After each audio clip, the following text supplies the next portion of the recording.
Can you identify yourself and what position you had in the Army?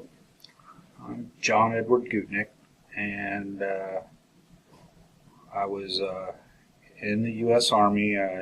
My top rank while I was in was a specialist. E4 was my pay grade, and I was a tank crew member. Why did you join the service?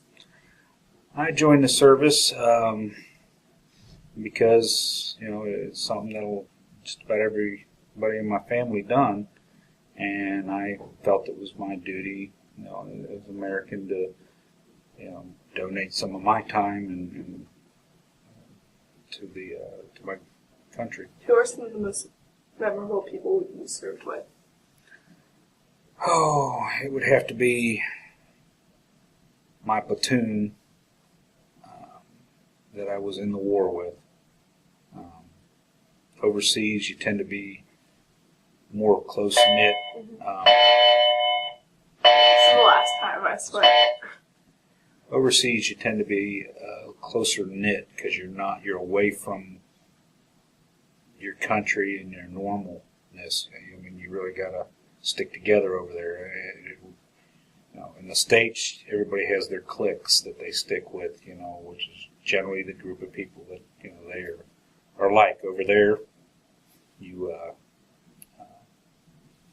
sit there and I got off what I was saying. It's old age. What was the question? Who were? Oh, yes. Okay, I remember. People.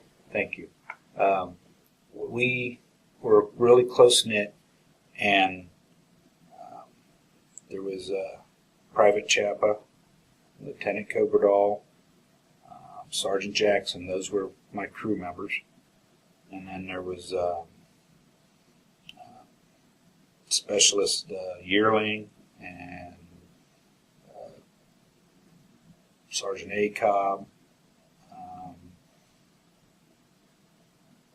And I could go on for a little while with that, but I mean, we had each other's backs. It didn't matter if it was during the war or when we were in Germany, because we were like a family. You said earlier that you were like a family with the people that you worked with.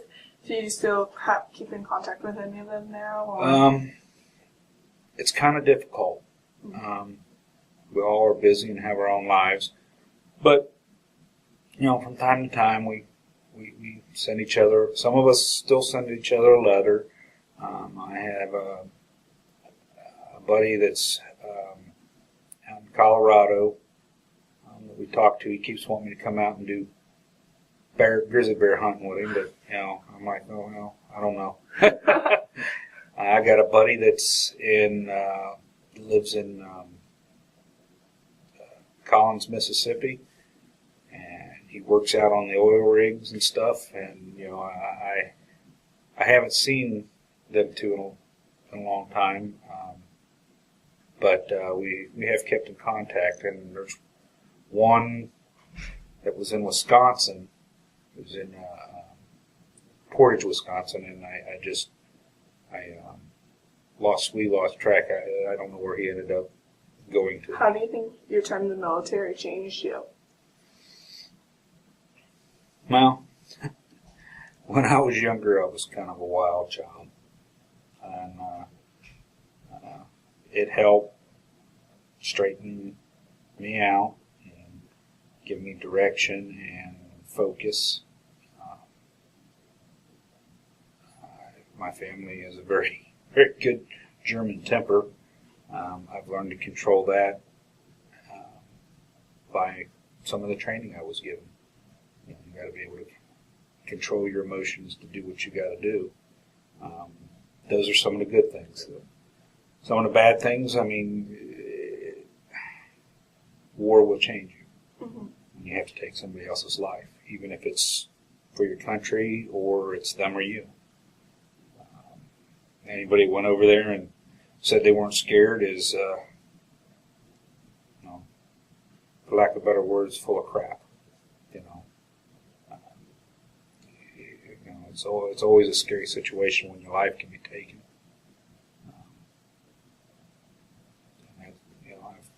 For years after, I did have nightmares and had a hard time with fireworks, and it just really was rough for a few years. I'm glad that the soldiers nowadays have a lot more help when they get back than I did. And I even had more help than some of the soldiers of years past. But I'm really glad they've got people to help them and do what they need. What was the worst that you spent while in the service of our nation?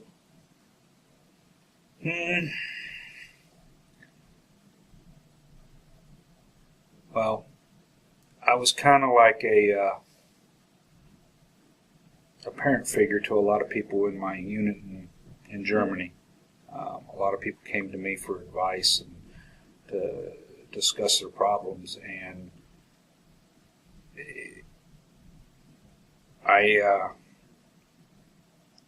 we had a friend that was not doing very well. He was having problems back in the States with, I can't remember this time if it was his wife or his girlfriend, and he had a lot of signs of depression and everything, and he wanted to go out, so a bunch of us went out with him to make sure that he was going to be okay, and he took off for the bathroom in one of the local pubs that we would go to, and